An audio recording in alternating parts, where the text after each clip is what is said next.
how do we become a confident speaker? How do we conquer the fear? For that, I'd like to give you the second story of the day, which is called Bodhidharma's Hell. Many centuries ago, there was a great Chinese king, Emperor Wu.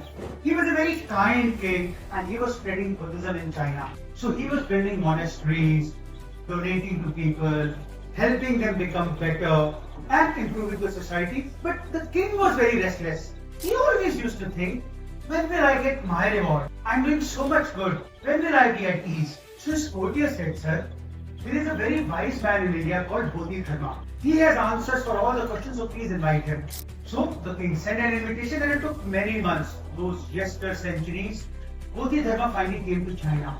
The king was so anxious, he went to the step of his kingdom to receive Bodhidharma. On his day 2, when Bodhidharma was fresh, in the morning, king approached Bodhidharma and said, "Oh holy Lord, I am doing so much good, I am doing so much welfare, but still I am always very restless. I am very uncomfortable. So when will I get my reward for everything that I am doing? Who will give me the reward? Will I get heaven?" And Bodhidharma replied, "Oh Emperor Wu, you will rot in hell." And Bodhidharma was shocked, why hell? I am doing so much good, why would I rot in hell? And that's when Bodhidharma gave a very important definition. Irrespective of whether it is heaven or hell, there is no mythical other world where all these things exist. Your heaven, if at all, your hell, if at all, is right here.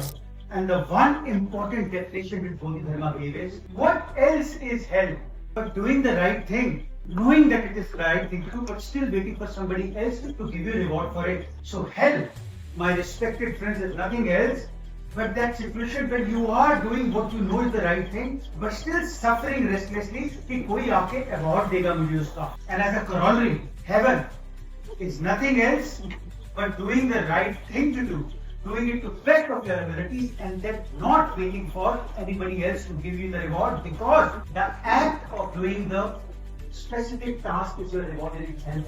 And that's the precise message which has been given in Bhagavad Gita by Lord Krishna also. कि आपका जो धर्म अनुसार कार्य है उसे करते जाइए, वह कार्य ही.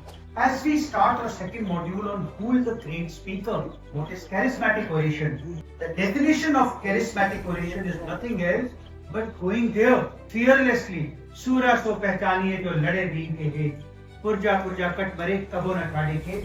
Stand there, डरना नहीं है. किससे डर रहे हो? तुच्छ है, कोई नहीं है. It's just you and Lord Krishna. Like Barbaric said to माँ गांधारी, आपने कृष्ण को कैसी श्राप दे दिया?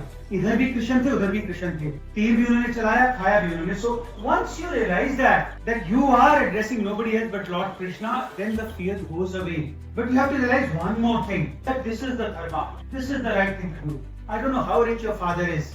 पता नहीं कितने पैसे आपके पापा के पास, या आपको अपने पापा के पैसे का कितना दर्द है.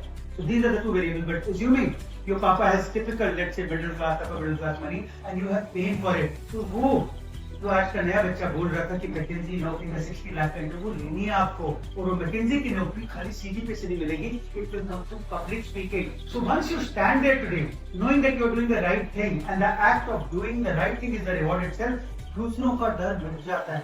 दूसरों के लिए डर, झिझक, यही मिटानी है. So that is the spirit of Bodhidharma's hell.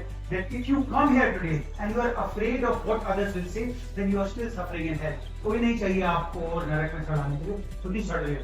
And एक बार जो आप बिल्कुल complete confidence के साथ one with Lord go over there, the fear is gone. And once the fear is gone, confident public speaking starts.